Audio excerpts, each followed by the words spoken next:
بسم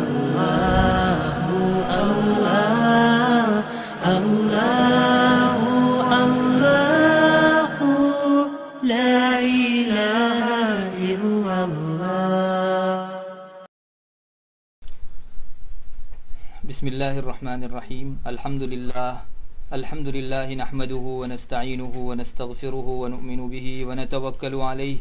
ونعوذ باللہ من شرور انفسنا ومن سیئات اعمالنا من يهده الله فلا مضل له ومن يضلله فلا هادي له واشهد ان لا اله الا الله وحده لا شريك له واشهد ان سيدنا ومولانا محمدا عبده ورسوله ارسله الى الناس كافة بشيرا ونذيرا وداعيا الى الله باذنه وسراجا منيرا صلى الله تعالى عليه وعلى آله واصحابه وازواجه وذرياته وبارك وسلم تسليما كثيرا كثيرا اما بعد فاعوذ بالله من الشيطان الرجيم بسم الله الرحمن الرحيم يا أيها الذين آمنوا لا يسخر قوم من قوم عسى أن يكونوا خيرا منهم ولا نساء من نساء عسى أن يكن خيرا منهن صدق اللہ مولانا العظیم۔ قابل عزت میری ماں بہنوں، جیسا کہ آپ کو معلوم ہے، میں نبی کریم صلی اللہ علیہ وسلم کے ایک ارشاد کی روشنی میں آپ ماں بہنوں کے سامنے دینی باتیں عرض کر رہا تھا، جس کا کچھ خلاصہ اس طرح سے ہے کہ آپ صلی اللہ علیہ وسلم ایک مرتبہ عید کی نماز پڑھ کے تشریف لے جا رہے تھے۔ راستے میں حضرات صحابیات کے مجمع پر آپ کا گزر ہوا تو آپ نے عورتوں کو مخاطب کر کے فرمایا کہ تم عورتیں زیادہ صدقہ کیا کرو، اس لیے کہ میں نے مردوں سے زیادہ عورتوں کو جہنم میں جاتے ہوئے دیکھا ہے۔ عورتوں نے اس کا سبب پوچھا کہ اللہ کے رسول، مردوں سے زیادہ عورتیں جہنم میں کیوں جائیں گی؟ تو آپ صلی اللہ علیہ وسلم نے اس کی دو وجہیں ارشاد فرمائی۔ ان میں سے ایک تو یہ کہ تم عورتیں اپنی زبان پر قابو نہیں رکھتی ہو، اور دوسرے یہ کہ اپنے شوہروں کی ناقدری بہت کرتی ہو۔ ویسے زبان پر قابو رکھنا صرف عورتوں کے ساتھ خاص نہیں ہے، مردوں کو بھی بڑی ضرورت ہے کہ وہ اپنی زبانوں کے اوپر قابو رکھا کریں، اس لیے کہ زبان کے گناہ جیسے عورتوں سے سرزد ہوتے ہیں ویسے مردوں سے بھی سرزد ہوتے ہیں۔ لیکن نبی کریم صلی اللہ علیہ وسلم نے خاص اس جگہ عورتوں کو مخاطب کر کے فرمایا کہ تم عورتیں اس عضو سے اور بدن کے اس انگ سے گناہ کرنے کی بنیاد پر مردوں کے مقابلے میں زیادہ جہنم میں جائیں گی۔ تو ہم عورتوں کی خوش نصیبی کی بات ہوگی کہ ہمارے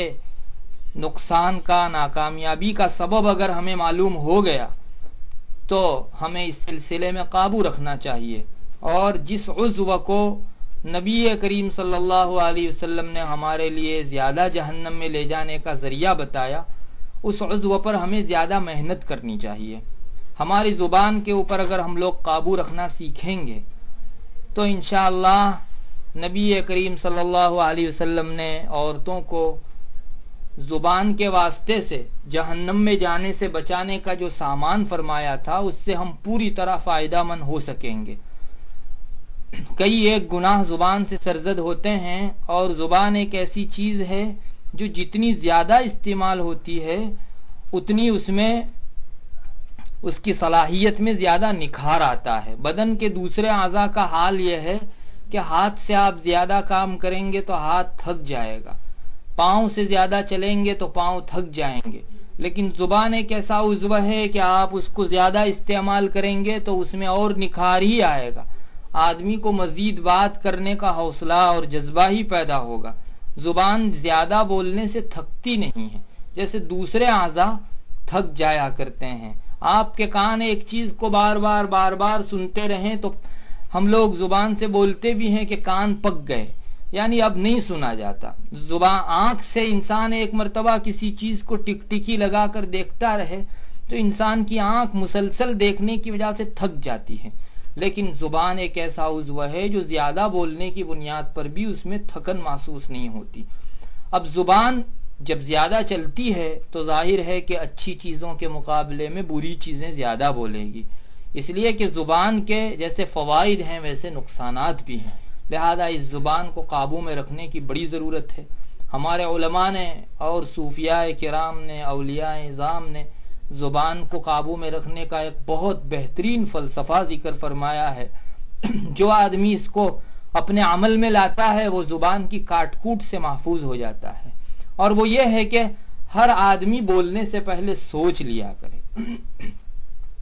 اس سے پہلے میں اس کو ذکر کر کے آیا ہوں کہ جو آدمی سوچ کر بولے وہ عقل مند ہے، اور جو بول کر سوچے وہ کم عقل اور بے وقوف ہے۔ ہم لوگ آئندہ کچھ زبان سے جملہ نکالنے جائیں تو پہلے 100 مرتبہ سوچ لیں کہ اس جملے سے میرا رب، میرا معبود تو کہیں ناراض نہیں ہو رہا ہے، کہیں میرے لیے جہنم کا فیصلہ یہ جملہ تو کرا دینے والا نہیں ہے۔ انسان پوری طرح سوچ کر پھر بولے۔ اگر سوچ کر بولے گا تو اپنا نفع اور نقصان سامنے رکھ کر بولنے والا سمجھا جائے گا، اور جو آدمی نفع اور نقصان کو دیکھ کر بولتا ہے کبھی بھی وہ نقصان والی بات اپنی زبان سے نہیں نکال سکتا، چونکہ زبان کے ساتھ کئی ایک گناہ وابستہ ہیں، اور کئی ایک گناہ کے اوپر میں اس سلسلے میں آپ ماں بہنوں کے سامنے حدیث شریف اور قرآن مجید کی آیتیں ذکر کر کے بھی آیا ہوں۔ اس سے پہلے والی مجلس کے اندر زبان کے جس گناہ کو میں نے ذکر کیا تھا وہ ہے دوسرے کا ٹھٹھا کرنا، دوسرے کا مذاق کرنا، دوسرے کا سخریہ کرنا۔ جیسا کہ میں نے اس سے پہلے بتایا کہ ہماری مجلسوں میں ایک بات یہ بھی بہت ہوتی ہے کہ ہم لوگ جب مجلس میں بیٹھتے ہیں تو کسی ایک عورت کے متعلق ہم لوگ مذاق کرتے ہیں، مستی کرتے ہیں، اور ایسا ٹھٹھا اڑاتے ہیں جس کی وجہ سے سامنے والی عورت کا دل زخمی ہو جاتا ہے۔ یہ مردوں کے اندر بھی ہوا کرتا ہے، البتہ مرد ہو یا عورت جس سے بھی یہ گناہ صادر ہو رہا ہو، حدیث شریف کی روشنی میں، قرآن کریم کی آیت کی روشنی میں ہمیں اس طرح ٹھٹھا کرنے سے بچنا چاہیے۔ شیطان ہمارے درمیان میں بڑا فساد مچانے والا ہے۔ ہماری مجلسیں جب لگتی ہیں تو شیطان کی بڑی کوشش رہتی ہے کہ یہ مجلس اللہ کی ناراضگی والی مجلس ہو جائے، لوگ یہاں سے فائدہ اور نیکی لے کر اٹھیں، اس کے بجائے گناہ اور اللہ کی نافرمانی کا جرم لے کر اٹھیں۔ یہ شیطان کی بڑی کوشش رہتی ہے۔ کئی ایک گناہ شیطان اس بنیاد پر کرواتا ہے، ان میں سے ایک گناہ ٹھٹھا کروانا بھی ہے۔ میں نے اس سے پہلے آپ ماں بہنوں کو بتایا کہ ہمارے یہاں جب چند عورتیں بیٹھتی ہیں اور ایک عورت دو عورت کے متعلق کوئی ایسا جملہ کس دیتی ہے جو لوگوں کو ہنسانے کے لیے تو کافی ہوتا ہے لیکن اللہ کی ناراضگی کو لانے والا ہوا کرتا ہے۔ میں نے آیت کریمہ جو تلاوت کی اس میں اللہ تبارک و تعالی مردوں اور عورتوں دونوں کو الگ الگ خاص کر کے خطاب کرتے ہوئے مذاق سے بچنے کی تاکید فرما رہے ہیں۔ اللہ تعالیٰ فرماتے ہیں کہ اے ایمان والو، تم میں سے مرد لوگ دوسرے مرد لوگوں کی مذاق اور ان کا ٹھٹھا نہ کیا کریں، ان کا ہنسی مذاق نہ اڑایا کریں۔ ہو سکتا ہے جن کی مذاق اڑائی جا رہی ہو وہ ان مذاق کرنے والوں کے مقابلے میں اللہ کے یہاں زیادہ بہتر ہوں۔ صرف مردوں کے لیے اگر ہوتا تو بھی عورتوں کے سمجھ جانے کے لیے کافی تھا، لیکن ہمارے مفسرین فرماتے ہیں کہ ٹھٹھا اڑانا، دوسرے کی مذاق اڑانے کا یہ مرض، یہ بیماری عورتوں میں بھی مردوں کے مقابلے میں زیادہ ہیں۔ اس لیے اللہ تبارک و تعالیٰ نے خاص قرآن کریم میں مردوں کے ساتھ ساتھ الگ سے عورتوں کو بھی خطاب کر کے ذکر فرمایا، اور نہ تو عورتیں دوسری عورتوں کا ٹھٹھا اڑایا کریں۔ آگے قرآن کریم کہتا ہے وَلَا نِسَاءٌ مِّن نِسَاءٍ، عورتیں بھی دوسری عورتوں کا ٹھٹھا نہ اڑایا کریں، ان کی مذاق نہ اڑایا کریں۔ ہو سکتا ہے جن عورتوں کی مذاق اڑائی جا رہی ہو، جن کو ہلکا سمجھا جا رہا ہو، وہ اللہ تبارک و تعالیٰ کے یہاں ان مذاق اڑانے والی عورتوں کے مقابلے میں زیادہ بہتر اور بلند درجے کی ہوں۔ اس لیے کہ جب مذاق اڑانے والے لوگ دوسروں کی مذاق اڑاتے ہیں تو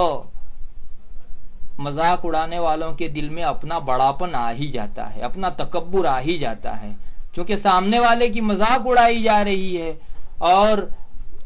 اس کو چھوٹا بتانے کی کوشش کی جا رہی ہے، اس لیے تکبر مذاق اڑانے والے کے دل میں عموماً آ ہی جایا کرتا ہے، اور سامنے والے کسی مسلمان کو چھوٹا سمجھنا، اپنے آپ کو بڑا سمجھنا، یہ بڑا گناہ سمجھا گیا ہے، یعنی گناہ کبیرہ میں اس کا شمار ہوتا ہے۔ تو جو مذاق اڑانا، ٹھٹھا اڑانا کسی بڑے گناہ کا سبب بنے تو اس کی اجازت اسلام میں کسی طرح نہیں ہو سکتی، بلکہ میں نے جیسا کہ بتایا اللہ تعالیٰ نے اس سلسلے میں مستقل آیت کریمہ نازل فرمائی ہے۔ اور یہ آیت کریمہ کیوں نازل کی گئی،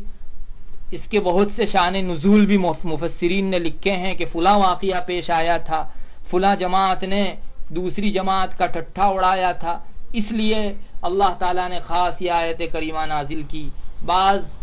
تفسیروں کے اندر یہ بھی لکھا ہوا ہے کہ عورتوں کی ایک جماعت نے دوسری جماعت کا ٹھٹھا کیا اور ان کی مذاق اڑائی، اللہ تعالیٰ نے ان کو روکنے کے لیے مستقل یہ آیت کریمہ نازل فرما دی، یا ایھا الذین آمنوا لا یسخر قوم۔ کس واقعے کی بنیاد کے اوپر یہ آیت اتاری گئی؟ کئی ایک قول ہیں، ہو سکتا ہے ہر مرتبہ اللہ کے رسول صلی اللہ علیہ وسلم کے دل پر حضرت جبرائیل علیہ السلام یہ آیت لے کر اترے ہوں کہ اس واقعے میں اللہ تعالیٰ کی یہ آیت انہیں سنائی جانی چاہیے تاکہ لوگ رک جائیں۔ ایک واقعہ تو یہ ذکر کیا گیا ہے کہ بنو تمیم کی جو جماعت نبی کریم صلی اللہ علیہ وسلم کے پاس آئی تھی، بنو تمیم کے وفد نے حضرات صحابہ میں سے چند صحابہ کو دیکھا جو بڑے غریب تھے، بہت فقیر تھے، مسکین قسم کے تھے، ان کی حالت مالی اعتبار سے اچھی نہیں تھی۔ تو بنو تمیم کا یہ وفد اور ان کی یہ جماعت ان غریب اور مسکین صحابہ کو دیکھ کر مذاق کرنے لگی اور ان کو دیکھ کر ہنسنے لگی۔ ان صحابہ کے اندر حضرت عمار رضی اللہ تعالیٰ عنہ اور حضرت خباب، حضرت ابن فہیرہ، حضرت بلال، حضرت صہیب، اسی طرح حضرت سلمان، حضرت سالم مولا حذیفہ رضوان اللہ تعالی علیہم اجمعین، بہت سے صحابہ ان میں سے وہ تھے جو باہر سے آئے ہوئے تھے، عرب کے رہنے والے نہیں تھے، جیسے حضرت بلال حبشہ سے آئے تھے، حضرت صہیب روم سے آئے ہوئے تھے اور حضرت سلمان فارس سے آئے ہوئے تھے۔ ان صحابہ کی مالی حالت اچھی نہیں تھی، تو بنو تمیم کا وفد ان کی غربت کو دیکھ کر ہنسنے لگا، ان کا مذاق اڑانے لگا۔ اب حضرات صحابہ جو غربت کے اندر زندگی گزار رہے تھے لیکن اللہ کے چہیتے تھے، اللہ کے رسول کے پروردہ تھے، اللہ تبارک و تعالیٰ کو یہ کیوں کر گوارا ہوتا کہ اس کے نبی کے صحابہ کو محض غربت کی وجہ سے کوئی ہنستا؟ چنانچہ اللہ تعالیٰ نے اس موقع کے اوپر خاص یہ آیت کریمہ نازل فرمائی، اے ایمان والو، تم میں سے مردوں کی ایک جماعت مردوں کی دوسری جماعت کا ٹھٹھا نہ کیا کریں، ان کا مذاق نہ اڑایا کریں، اور عورتوں کی جماعت بھی دوسری عورتوں کی جماعت کا مذاق نہ اڑایا کرے۔ ہو سکتا ہے جو جماعت مذاق اڑا رہی ہے اس کی بنسبت جن کی مذاق اڑائی جا رہی ہے وہ بہتر ہوں۔ اسی طرح ایک واقعہ لکھا ہے کہ حضرت ثابت ابن شماس ابن قیس رضی اللہ تعالی عنہ، یہ ایک صحابی ہیں، ان صحابی کے کان کے اندر تھوڑی سی تکلیف تھی، حضرت ثابت کو بہت اونچا سنائی دیتا تھا، یعنی کوئی آدمی زور سے بولتا تو انہیں سنائی دیتا تھا۔ اب نبی کریم صلی اللہ علیہ وسلم کی روزانہ مجلس لگتی تھی، سارے صحابہ آپ صلی اللہ علیہ وسلم کے یہاں آ کر مجلس میں بیٹھتے تھے، تو حضرت ثابت کو چونکہ زور سے سننا پڑتا تھا اس لیے وہ نبی کریم صلی اللہ علیہ وسلم سے بالکل قریب آ کر بیٹھ جایا کرتے تھے۔ ایک مرتبہ ایسا ہوا کہ فجر کی نماز میں حضرت ثابت کی ایک رکعت گئی، نبی کریم صلی اللہ علیہ وسلم کی جماعت میں وہ ایک ہی رکعت کے اندر شریک ہو پائے، ایک رکعت ان کی گئی تھی۔ اب سارے لوگ تو نماز سے فارغ ہو کر نبی کریم صلی اللہ علیہ وسلم کی مجلس میں جا کر بیٹھ گئے۔ ہر مرتبہ ایسا ہوتا تھا کہ حضرت ثابت اگر دیر سے آتے، لوگوں کو کہتے تو لوگ ان کے لیے جگہ کر دیتے اور آگے حضرت ثابت نبی کریم صلی اللہ علیہ وسلم سے قریب جا کر بیٹھ جاتے تاکہ آپ کی بات ان کے کان کی تکلیف کی وجہ سے قریب سے سننے کی بنا پر برابر سنی جا سکے۔ لیکن اس مرتبہ ایسا ہوا کہ لوگ اپنی اپنی جگہ پر بیٹھے ہوئے تھے، حضرت ثابت جب اپنی رکعت پوری کر کے آئے تو انہیں جگہ نہیں ملی، تو انہوں نے لوگوں کو پکارنا شروع کیا، تفسحوا تفسحوا، اے لوگوں تھوڑے سے کشادگی برتو، تھوڑا سا چوڑے ہو جاؤ تاکہ میں آگے جا سکوں۔ چنانچہ حضرات صحابہ کی شان دیکھیے، حضرات صحابہ باوجود یہ کہ اپنی مجلس میں بیٹھ چکے تھے لیکن تھوڑے سے کھسک گئے سب، چونکہ قرآن کریم کے اندر بھی مستقل آیت آئی ہے کہ ایمان والو اگر تمہیں کہا جائے کہ تھوڑا سا کھل کر بیٹھو تو کھل کر بیٹھ جاؤ، اور تمہیں کہا جائے ضرورت کے موقع سے کہ سمٹ کے بیٹھ جاؤ، تو ایمان والوں کی شان یہ ہوتی ہے کہ اللہ اگر کھل کر بیٹھنے کو کہتا ہے کھل کر بیٹھ جائیں گے، سمٹ کر بیٹھنے کو کہتا ہے سمٹ کر بیٹھ جائیں گے۔ تو حضرات صحابہ سب کے سب جو ہے کھل کر بیٹھے، اور حضرت ثابت بڑھتے بڑھتے بڑھتے لوگوں کی گردنیں پھلانگتے ہوئے آگے نبی کریم صلی اللہ علیہ وسلم تک جا پہنچے۔ اب آپ اور حضرت ثابت کے درمیان ایک آدمی تھے بیچ میں، ان کو بھی حضرت ثابت نے کہا کہ تھوڑے سے کھسک جائیے، تو وہ نہیں کھسکے۔ حضرت ثابت غصے سے بھر کر وہیں بیٹھ گئے، پیچھے بیٹھے ہوئے تھے، اور حضرت ثابت نے لوگوں سے پوچھا یا انہی آدمی سے پوچھا کہ تم کون ہو؟ تو اس آدمی نے کہا کہ میں تو فلانے کا بیٹا ہوں، اپنے والد کا نام لیا انہوں نے۔ تو حضرت ثابت کو چونکہ غصہ تھا تو انہوں نے فرمایا نہیں، تم تو فلانی عورت کے بیٹے ہو، اور یہ عورت زمانے جاہلیت کے اندر تھی، ان کی ماں تھی، اور اس شخص کو ان کی ماں کی طرف جو زمانے جاہلیت میں تھی نسبت کر کے ان کی مذاق اڑائی جاتی تھی۔ تو حضرت ثابت نے ان کی ماں کا نام لے کر کہا کہ نہیں، تم فلاں باپ کے بیٹے نہیں ہو، بلکہ تم تو جاہلیت والی فلاں عورت کے بیٹے ہو۔ بس اس طرح سے کہنا تھا نبی کریم صلی اللہ علیہ وسلم کی مجلس کے اندر۔ ظاہر ہے کہ اس طرح کی چیز مذاق کی تھی، سامنے والے آدمی کا دل اس سے دکھ جاتا تھا۔ آپ صلی اللہ علیہ وسلم نے جب یہ بات سنی تو اپنا سر مبارک نیچا کر لیا، اور کہتے ہیں اسی وقت یہ آیت کریمہ نازل ہوئی، اے ایمان والو، یا ایھا الذین آمنوا لا یسخر قوم من قوم، تم میں سے مردوں کی ایک جماعت دوسری جماعت کا ٹھٹھا نہ کیا کرے۔ ہو سکتا ہے جو لوگ ٹھٹھا کر رہے ہیں ان کی بنسبت جن کا ٹھٹھا کیا جا رہا ہے وہ بہتر ہوں۔ اس موقع کے اوپر اللہ تعالیٰ نے یہ ڈانٹ پلائی کہ تمہیں مذاق نہیں کرنی چاہیے، کسی کو برے نام سے نہیں پکارنا چاہیے۔ بہرحال یہ آیت کریمہ بعض حضرات فرماتے ہیں کہ اس لیے نازل ہوئی۔ میں آپ ماں بہنوں کو یہ کہنا چاہ رہا ہوں کہ یہ جتنے بھی واقعات ہیں آپ دیکھیں گے اس میں ایک آدمی دوسرے کی مذاق کر رہا تھا، اللہ تعالیٰ نے یہ گوارا نہیں کیا اور مستقل آیت اتاری اس سلسلے میں کہ تمہیں ایک دوسرے کا مذاق نہیں کرنا چاہیے۔ ایک اور واقعہ بھی ذکر کیا جاتا ہے، حضرت اکرمہ جو ابو جہل کے بیٹے تھے، حضرت اکرمہ کا حال تو یہ تھا کہ وہ بعد میں چل کر ایمان لے آئے تھے، مسلمان ہو گئے تھے فتح مکہ کے موقع سے۔ ابو جہل تو جو ہے اسلام کے بڑے دشمن، اور ان کو اس امت کا فرعون کہا گیا ہے ابو جہل کو، لیکن اللہ تعالیٰ نے ان کے نسل کے اندر، ان کے بیٹوں کے اندر ایمان و اسلام بھر دیا۔ حضرت اکرمہ مسلمان ہو کر جب مدینہ تشریف لائے تو مدینہ کے اندر جو صحابہ تھے، جو بعض لوگ تھے، وہ حضرت اکرمہ کو دیکھ کر ان کی طرف اشارہ کر کے یہ کہتے تھے کہ یہ اکرمہ تو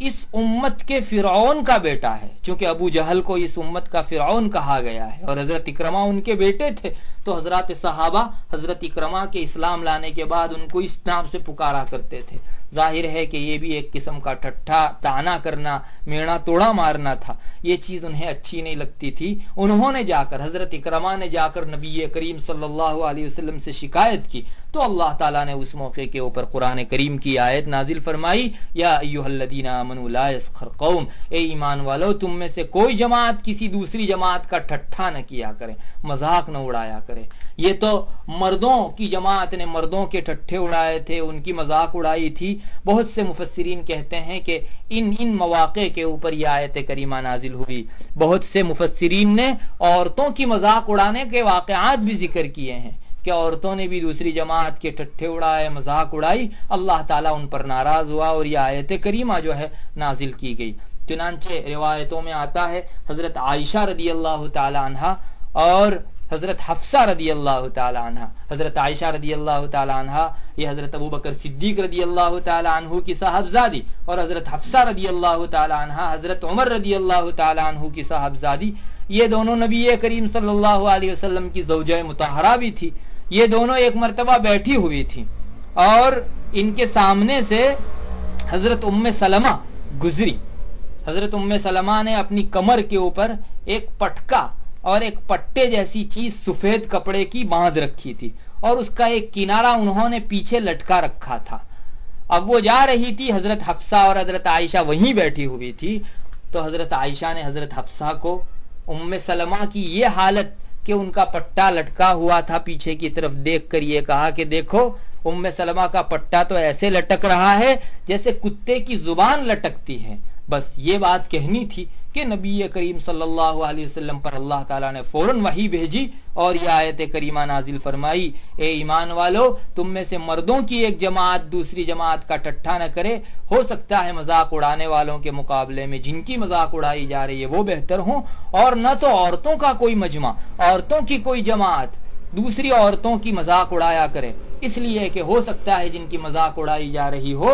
وہ ان مذاق اڑانے والیوں کے مقابلے میں زیادہ بہتر ہو۔ اس وقت یہ آیت کریمہ اللہ تعالیٰ نے نازل فرمائی۔ گویا اللہ تعالیٰ کو یہ پسند نہیں آیا کہ اس کی کسی بندی کا مذاق اڑایا جائے، ٹٹھا اڑایا جائے۔ زبان ہی سے یہ گناہ بھی ہوتا ہے، کوئی نہ کوئی جملہ ایسا نکل جاتا ہے، انسان اپنے مجمع کو، اپنی جماعت کو خوش کرنے کے لیے کوئی ایسا جملہ کسی عورت کے متعلق کس دیتا ہے، جیسے ہماری عورتوں کے مجمع میں بھی بار بار یہ چیز ہوتی ہے۔ حالانکہ رسول اللہ صلی اللہ علیہ وسلم نے ارشاد فرما رکھا ہے کہ کبھی انسان اپنی زبان سے کوئی جملہ نکالتا ہے تاکہ مجلس والوں کو ہنسائے، بس اس کا دوسرا مقصد نہیں ہوتا، اپنی زبان سے لوگوں کو ہنسانے کے لیے کوئی جملہ نکالتا ہے، اللہ تعالیٰ اس پر اتنا ناراض ہو جاتے ہیں کہ اس کے لیے جہنم کا فیصلہ فرما دیتے ہیں۔ حدیث شریف میں یہ بات وارد ہوئی ہے، اور اتنی گہری جہنم جتنا آسمان سے لے کر زمین تک کا فاصلہ ہے، اتنا گہرا اس کو اندر اتار دیا جاتا ہے۔ تو بہت سوچنا چاہیے، سمجھنا چاہیے۔ حضرات صحابہ اور صحابیات سے جب بھی اس طرح کی چک ہو گئی فوراً قرآن کریم نے ان کو تنبیہ کی تھی۔ اسی طرح ایک اور واقعہ بھی ذکر کیا جاتا ہے، حضرت عائشہ رضی اللہ تعالی عنہا کے پاس سے حضرت سلمہ گزری تھی، تو انہوں نے سلمہ چونکہ پستہ قد تھی، بہت لمبے قد کی نہیں تھی، تو حضرت عائشہ رضی اللہ تعالی عنہا نے ان کے پستہ قد ہونے کے متعلق کوئی جملہ کسا، اور حضرت نبی کریم صلی اللہ علیہ وسلم سامنے بیٹھے ہوئے تھے، آپ ہی کو فرمایا اللہ کے نبی یہ تو کتنی پستہ قد عورت ہے۔ یا بعض روایتوں کے اندر آتا ہے کہ حضرت زینب بنت خزیمہ کے پستہ قد ہونے کے متعلق بھی حضرت عائشہ رضی اللہ تعالی عنہا نے اس طرح کا جملہ کسا تھا۔ بہرحال اس موقع کے اوپر یہ آیت کریمہ نازل ہوئی۔ ایک مرتبہ نبی کریم صلی اللہ علیہ وسلم کے پاس حضرت عائشہ نے کسی آدمی کا ذکر کیا، اور اسی طرح کا ذکر کیا کہ اس کے سامنے کیا جاتا تو اسے پسند نہ آتا، تو آپ صلی اللہ علیہ وسلم نے فرمایا کہ اگر میرے لیے اتنا مال ہوتا تو بھی مجھے یہ پسند نہ ہوتا کہ فلاں آدمی کی بات اس طرح سے کی جاتی۔ نبی کریم صلی اللہ علیہ وسلم اس کو پسند نہیں فرماتے تھے، لیکن عورتوں میں بعض مرتبہ اس طرح کی عادت ہوتی ہے، دوسری عورت کے متعلق وہ جملہ کس دیتی ہے اور ٹھٹھا کر دیتی ہے، مذاق اڑا دیتی ہے۔ ایک مرتبہ حضرت عائشہ رضی اللہ تعالی عنہ نبی کریم صلی اللہ علیہ وسلم کے ساتھ بیٹھی ہوئی تھی، حضرت حفصہ وہاں تشریف لائی اور جا رہی تھی غالباً، تو حضرت عائشہ نے نبی کریم صلی اللہ علیہ وسلم کو فرمایا، کہا کہ یہ حفصہ ایسی عورت ہے، اور ہاتھ سے اشارہ کر کے بتایا، گویا بہت ٹھنگنی اور بہت پستہ قد عورت ہے۔ بس اس طرح کا کہنا تھا کہ نبی کریم صلی اللہ علیہ وسلم نے حضرت عائشہ کو ارشاد فرمایا کہ عائشہ تم نے ایسی بات کہی ہے کہ اگر اس کو سمندر جس میں بہت زیادہ مقدار میں پانی ہوتا ہے اگر اس میں بھی ڈال دیا جائے تو پورا سمندر کڑوا ہو جائے، پورا سمندر کھاری ہو جائے، تمہارا ایک جملہ پورے سمندر کو کھاری کرنے کے لیے اور پورے سمندر کو کڑوا کرنے کے لیے کافی ہے۔ بہرحال اس طرح کے بہت سارے ارشادات ہیں جس میں مذاق اڑانے والوں کو منع کیا گیا ہے، روکا گیا ہے۔ ہمیں بھی ڈرنا چاہیے ہماری مجلس کے اندر اس طرح کی مذاق جو ہے نہ اڑائی جائے، ہو سکتا ہے کسی کا دل دکھ جائے اور اللہ تبارک و تعالی اس پر ہونے والے ظلم کی وجہ سے ہم مذاق اڑانے والوں کو پکڑ میں لے لے۔ اللہ تعالی ہم سب کی حفاظت فرماوے۔ جو دنیا کے اندر مذاق اڑاوے گا کل قیامت کے دن جنت کے پاس بھی اس کی مذاق اڑائی جائے گی۔ حضرت حسن رضی اللہ تعالیٰ عنہ سے مروی ہے، وہ فرماتے ہیں نبی کریم صلی اللہ علیہ وسلم کا اس طرح کا ارشاد کہ دنیا میں لوگوں کے ساتھ جو مذاق کرنے والے ہوں گے، بے جا بے موقع ان کا ٹھٹھا اڑانے والے لوگ ہوں گے، ان میں سے کسی آدمی کو قیامت کے اندر جو ہے جنت کے پاس لایا جائے گا اور جنت کا ایک دروازہ کھول دیا جائے گا اور اسے بلایا جائے گا۔ اب یہ آدمی حیران پریشان غم و فکر کے اندر جنت کے اس دروازے میں سے داخل ہونے کے لیے قریب ہوگا تو جنت کا دروازہ بند کر دیا جائے گا، پھر دوسرا دروازہ کھولا جائے گا اور وہاں سے کوئی پکارنے والا اس کو کہے گا آؤ آؤ جنت کے اس دروازے سے داخل ہو جاؤ۔ جس نے دنیا میں مذاق کی تھی یہ آدمی اس دروازے سے داخل ہونا چاہے گا، قریب جائے گا اور دروازہ بند کر دیا جائے گا۔ تیسری مرتبہ بھی اور کئی مرتبہ اس طرح سے کیا جائے گا، یا آدمی آخر میں کنٹال جائے گا اور آخر میں پھر اگر کوئی دروازے کی طرف بلائے گا تو وہ اس دروازے کی طرف جانے کی ہمت بھی نہیں کرے گا۔ دیکھیے دنیا کے اندر اس نے لوگوں کے ساتھ اس طرح کی مذاق کی تھی، آخرت کے اندر بھی اس کو اسی طرح کا بدلہ دیا گیا، اور جنت میں داخلے کے موقع سے اگر کسی کے لیے دروازہ بند کر دیا گیا ہو تو کتنی خطرناک اور کتنی سخت بات ہے، اس لیے کہ آخرت میں اگر جنت کا دروازہ نہیں کھولا گیا تو انسان کی ناکامیابی کے اندر کیا شبہ ہو سکتا ہے۔ اللہ تبارک و تعالی ہم سب کی حفاظت فرماوے، اور ہم سب لوگوں کو ضرورت ہے کہ ہمارے لیے اللہ تعالیٰ اپنی جنت کا دروازہ کھول دے۔ چاہیے ہمیں کہ دنیا کے اندر ہم ایسے اسباب اختیار نہ کریں جس کی وجہ سے کل قیامت کے دن ہمارے لیے دروازہ بند کر دیا جائے۔ کسی کی مذاق اڑانے کی اجازت نہیں ہے، ٹھٹھا کرنے کی اجازت نہیں ہے، اسلام نے اس کو بہت بری نگاہ سے دیکھا ہے۔ بہرحال زبان کا ایک گناہ دوسرے کی مشکری کرنا، دوسرے کا مذاق اڑانا، دوسرے کا ٹھٹھا اڑانا بھی ہے۔ ہم ماں بہنوں کو چاہیے کہ اللہ کے رسول صلی اللہ علیہ وسلم کے ان ارشادات کی روشنی میں اور ہمارے رب اور ہمارے معبود کے اس خطاب کی بنا پر، جو ہمیں خطاب کر کے اللہ کہہ رہا ہے، پکار پکار کر اللہ فرما رہا ہے کہ تم مذاق نہ کرو، دوسروں کا ٹھٹھا نہ اڑاؤ، دوسروں کو کمتر حقیر نہ سمجھو، ہمیں چاہیے کہ ہم اپنی مجلسوں میں اگر اس طرح کا گناہ ہوتا ہے تو آئندہ کے لیے ہمیشہ توبہ کر لیں۔ ہمارے کسی کی مذاق اڑانے کی وجہ سے اس کا دل دکھ جائے گا تو رب ناراض ہو جائے گا، اس لیے آئندہ ہمیشہ کے لیے ہم کو توبہ کرنی چاہیے۔ اس طرح کا کوئی جملہ کہہ کر ہم مجلس والوں کو تو خوش کر دیں گے، لیکن ہمارا ایک سب سے بڑا محسن رب ناراض ہو جائے گا، اس کا خیال رکھنا چاہیے۔ دوسری ایک بات انشاءاللہ مذاق کے سلسلے میں، ٹھٹھا اڑانے کے سلسلے میں اور کچھ باتیں ہیں، اللہ نے چاہا آئندہ مجلسوں میں اس کو ذکر کر دیا جائے گا۔ اب چونکہ آئندہ ہمارے پاس جمعہ نہیں ہے، آئندہ جمعہ کے بعد رمضان شروع ہو جانے والا ہے، اس لیے رمضان کے تعلق سے کچھ باتیں ماں بہنوں کے سامنے عرض کر دی جاتی ہیں۔ اللہ تبارک و تعالی ہم سب کو رمضان وصول کرنے کی توفیق مرحمت فرماوے۔ بات در حقیقت یہ ہے کہ رمضان المبارک خوش نصیبوں ہی کو نصیب ہوا کرتا ہے۔ بہت سے بندے اللہ کے وہ تھے جو اس دنیا کے اندر آج سے 2 4 5 10 15 روز پہلے تھے، ان کی امیدیں بھی تھی کہ ہم رمضان پائیں گے، تو گزشتہ رمضان تو ہم نے بڑے غفلت میں گزارے ہیں، انشاءاللہ اس رمضان کو، اس کی ایک ایک گھڑی کو، اس کے ایک ایک لمحے کو پوری طرح وصول کرنے کی کوشش کریں گے، لیکن ان کی زندگی نے وفا نہیں کی۔ اللہ نے ان کی زندگی اس رمضان سے پہلے ہی موقوف کر دی تھی، چنانچہ بہت امیدوں کے باوجود وہ اس دنیا سے حسرت لے کر رخصت ہو گئے۔ اللہ کا بڑا کرم ہے، اس نے ہم لوگوں کو آئندہ رمضان نصیب فرمایا ہے۔ اللہ سے امید بھی رکھنی چاہیے، دعا بھی کرنی چاہیے۔ نبی کریم صلی اللہ علیہ وسلم کا تو یہ معمول تھا کہ جب بھی رجب شروع ہو جاتا تھا تو آپ یہ دعا فرمانا شروع کر دیتے تھے، اللہم بارک لنا فی رجب و شعبان وبلغنا الی رمضان۔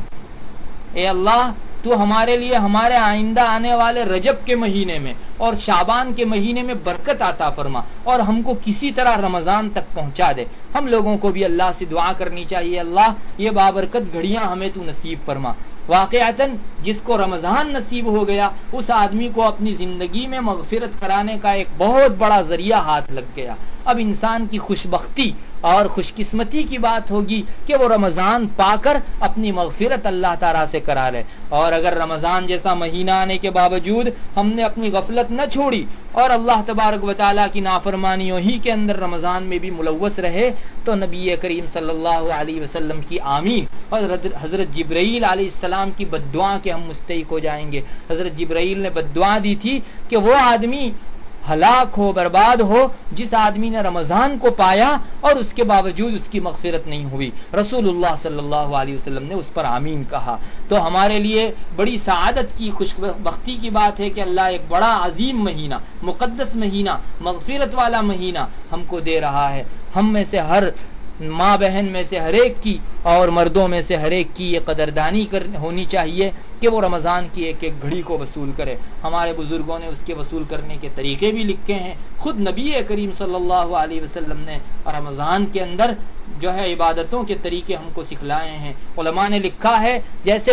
نماز پڑھنے کے لیے پہلے وضو کیا جاتا ہے، چونکہ نماز اللہ کی ایک بہت بڑی عبادت ہے، نماز میں رہنے والا آدمی اللہ سے بات چیت کرنے والا کہا جاتا ہے، تو نماز میں پاکی رہے، ہمارے دل کے اندر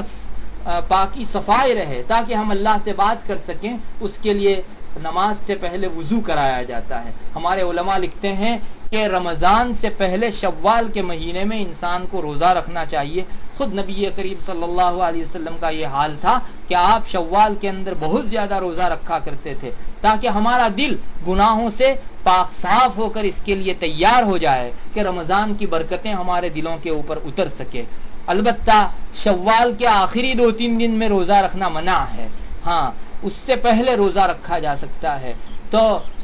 ایک بات تو جو لوگ روزہ رکھ سکتے ہیں وہ 1-2 روزے رکھ لیں تاکہ ہمارے دل میں اتنی صفائی آ جائے کہ رمضان کی برکتیں ہم حاصل کر سکیں۔ دوسرا یہ ہے کہ یہ نہ کر سکیں، کم از کم رمضان سے پہلے اللہ تعالیٰ سے سچے دل سے توبہ ضرور کر لیں تاکہ ہمارا دل توبہ سے پاک صاف ہو جائے اور رمضان کی ساری برکتیں ہمارے دل کے اندر تک اترتی چلی جائیں۔ یہی وہ رمضان جس کی کئی لوگ امید کیا کرتے تھے، اللہ نے ہم کو بے مانگے دے دیا ہے، ہم کو اس کی قدر کرنی چاہیے۔ دوسری ایک بات یہ ہے کہ رمضان المبارک کے اندر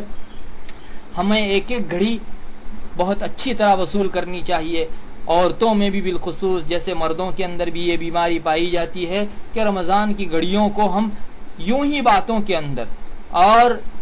لوگوں کے ساتھ ٹٹھا کرنے کے اندر اور اللہ کی عبادت کے علاوہ دوسری چیزوں مثلا سونے وغیرہ کے اندر گزار دیتے ہیں، حالانکہ رمضان کا ایک لمحہ بڑا قیمتی ہے۔ اگر ہماری آنکھیں آج بند ہو جائیں تو ہمیں قدر ہو کہ اللہ نے ہمیں یہ لمحے، یہ سیکنڈ اور یہ منٹ کتنی اہمیت کے ساتھ دے رکھی تھی۔ رمضان المبارک کی ایک گھڑی ہماری تسبیح کے ساتھ گزرنی چاہیے اور ایک گھڑی کو ہم وصول کریں، اس کا اہتمام اور کوشش کرنی چاہیے۔ قرآن کریم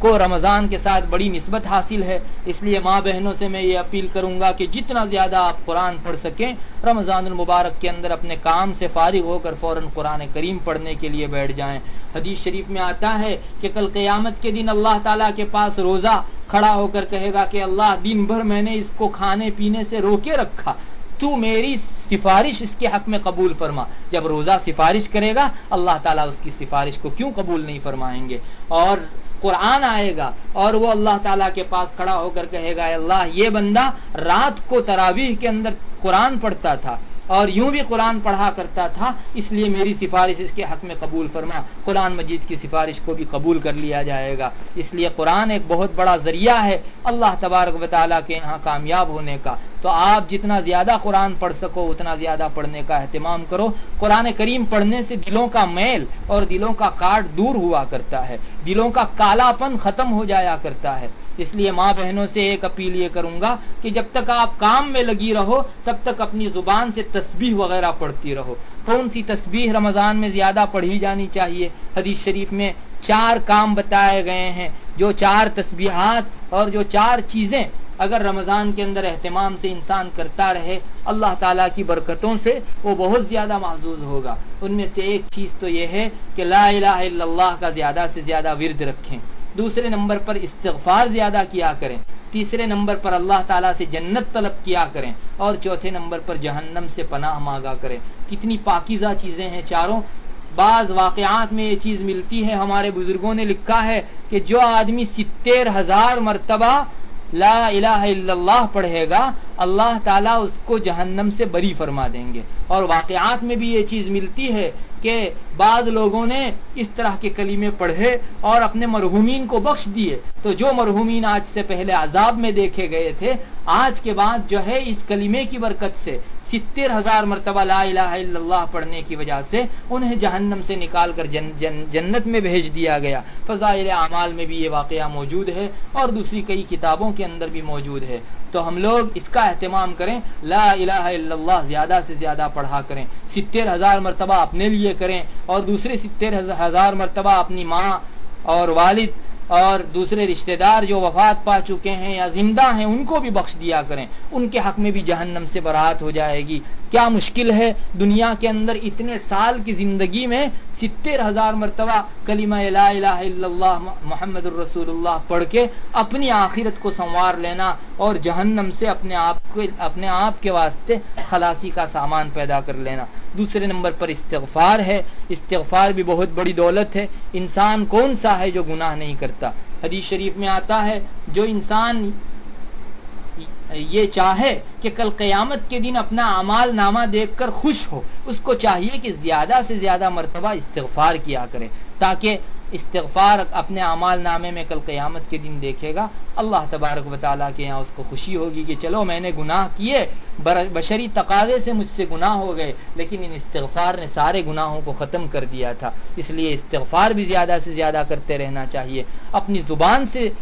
زبان کے اندر، گجراتی میں، اردو میں، آپ جس میں کر سکتی ہو استغفار کرو، استغفر اللہ، البتہ دل سے پڑھنا چاہیے، اور دل میں یہ خیال رہنا چاہیے اللہ مجھ سے فلاں گناہ ہو گیا تھا تو معاف فرما دے، استغفر اللہ، اللہ تو میری بخشش فرما دے، مغفرت فرما دے۔ اسی طرح جنت کی طلب، ہم چھوٹے بندوں کے لیے اللہ کا کتنا بڑا فضل ہے کہ اس چھوٹے منہ سے اتنی بڑی چیز مانگنے کا ہم کو حکم دیا جا رہا ہے۔ جنت تو بڑے لوگوں کے لیے ہے، اللہ تبارک و تعالی ہم چھوٹوں کے واسطے بھی اگر اپنے فضل سے جنت عنایت فرما دے، اور وہ طلب اسی لیے کروا رہا ہے کہ اسے دینا ہے، اور جہنم سے پناہ۔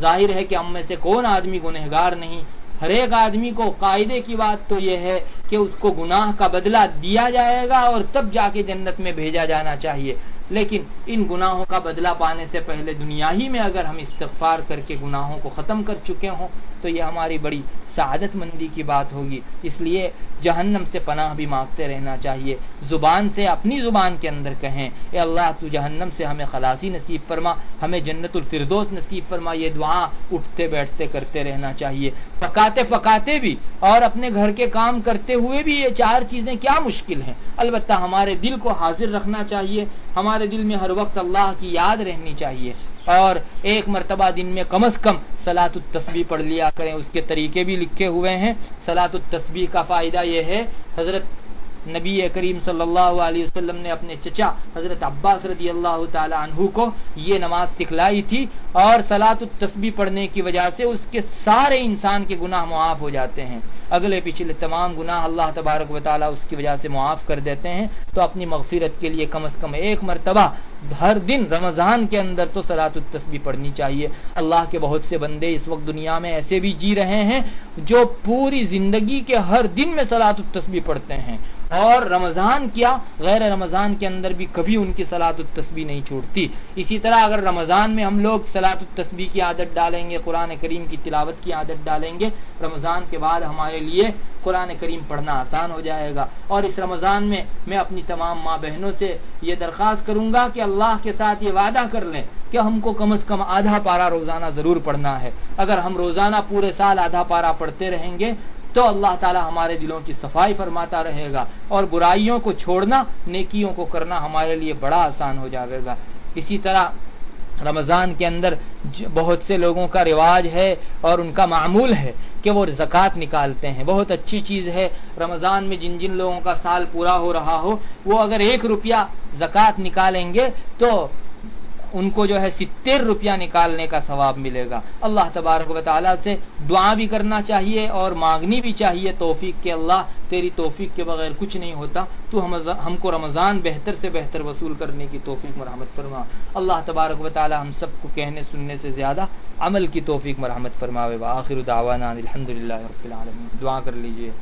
اللهم انت السلام ومنك السلام تبارك يا ذا الجلال والاكرام اللهم فاطر السماوات والارض عالم الغيب والشهاده انت تحكم بين عبادك فيما كانوا فيه يختلفون اللهم صل على محمد النبي الامي وعلى اله وسلم تسليما اللهم ربنا لا تزغ قلوبنا بعد اذ هديتنا وهب لنا من لدنك رحمه انك انت الوهاب ربنا اغفر لنا ولإخواننا الذين سبقونا بالإيمان ولا تجعل في قلوبنا غلا للذين آمنوا ربنا إنك رؤوف رحيم ربنا آتنا في الدنيا حسنة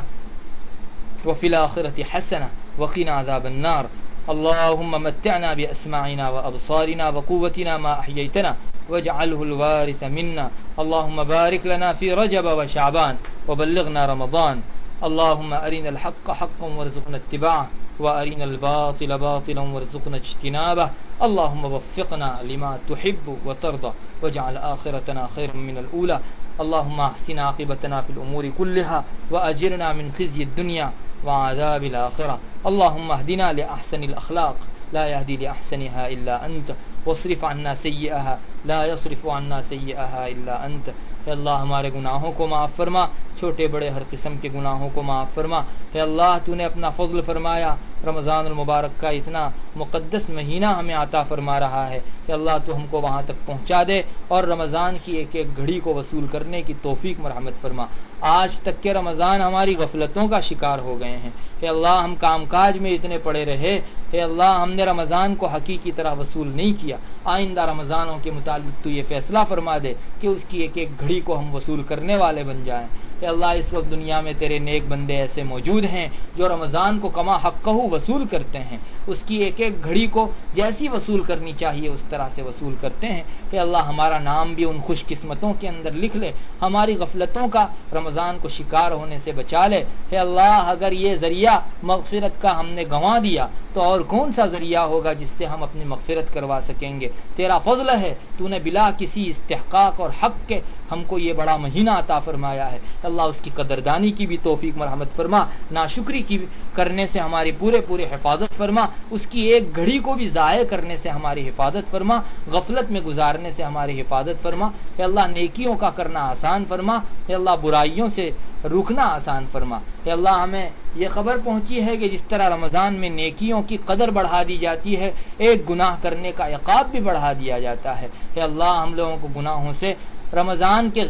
غیر رمضان کے اندر تو ہمیں وہ توفیق نہیں ہوتی، تو اپنے فضل و کرم سے خاص رمضان کے اندر ہم کو بہتر سے بہتر گناہوں سے بچاؤ کی توفیق مرحمت فرما، تیری یاد نصیب فرما۔ رمضان کی جو برکتیں اور انوارات ہیں ان سب سے ہم کو مستفید فرما، ہماری پوری مغفرت فرما دے، ہمارے دلوں کو، ہمارے ظاہر اور باطن کو اتنا صاف فرما دے کہ رمضان کی برکتیں ہمارے دلوں کے اندر اتر سکے۔ اے اللہ تو ہماری دنیا آخرت کی تمام ضرورتیں پوری فرما۔ اے اللہ جہنم کے عذاب سے، قبر کے عذاب سے ہماری حفاظت فرما، ہمارے یہاں مل بیٹھنے کو قبول فرما۔ اے اللہ تیرے دین کی جو باتیں کہی گئی ان میں روح پیدا فرما، ہمارے دلوں کے اندر تک اتار دے، عمل کی توفیق مرحمت فرما۔ اے اللہ جو ماں بہنیں اپنا وقت فارغ کر کے آئی ہیں، جو سن رہی ہیں، ان سب کو جزائے خیر عطا فرما۔ اے اللہ ان کی اور ہماری سب کی آخرت کی کامیابی اور نجات کا اس کو ذریعہ بنا دے۔ اے اللہ اخلاص للہیت نصیب فرما۔ اے اللہ جو بیمار ہیں انہیں شفا نصیب فرما۔ اے اللہ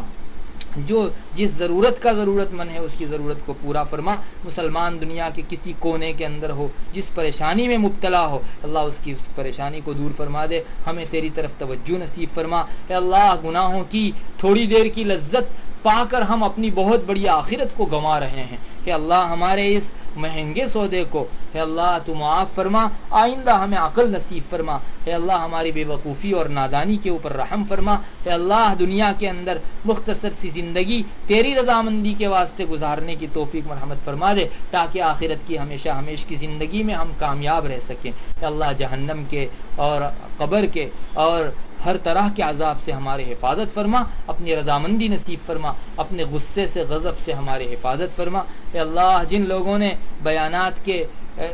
اس مجلس کا انعقاد کیا ہے اور اس سلسلے میں کوششیں کی ہیں، جس طرح کی بھی کوشش ہو، یا اللہ سب کو نواز دے، کسی کو محروم نہ فرما۔ اے اللہ ہمارے اس سلسلے میں بہتری پیدا فرما، اخلاص للہیت استقامت نصیب فرما۔ اے اللہ اپنی رضا نصیب فرما، اپنی خوشنودی نصیب فرما، تو ہمارا ہو جا، ہمیں اپنا بنا لے۔ اے اللہ پھر سے ایک مرتبہ دعا کرتے ہیں، رمضان المبارک کی برکتوں سے ہمیں محروم نہ فرما، اس کی ایک ایک گھڑی دین کی ہو یا رات کی بہت زیادہ وصول کرنے کی توفیق مرحمت فرما۔ تیرے بڑے اور نیک بزرگ بندوں کے طفیل ہمارے رمضان کو بھی قبول فرما۔ اللہم انا نسألک من خیر ما سألک منہ نبیک محمد صلی اللہ علیہ وسلم ونعوذ بک من شر ما استعاذ منہ نبیک محمد صلی اللہ علیہ وسلم۔ انت المستعان وعلیک البلاغ ولا حول ولا قوة الا باللہ۔ سبحان ربک رب العزة عما یصفون وسلام علی المرسلین والحمد للہ۔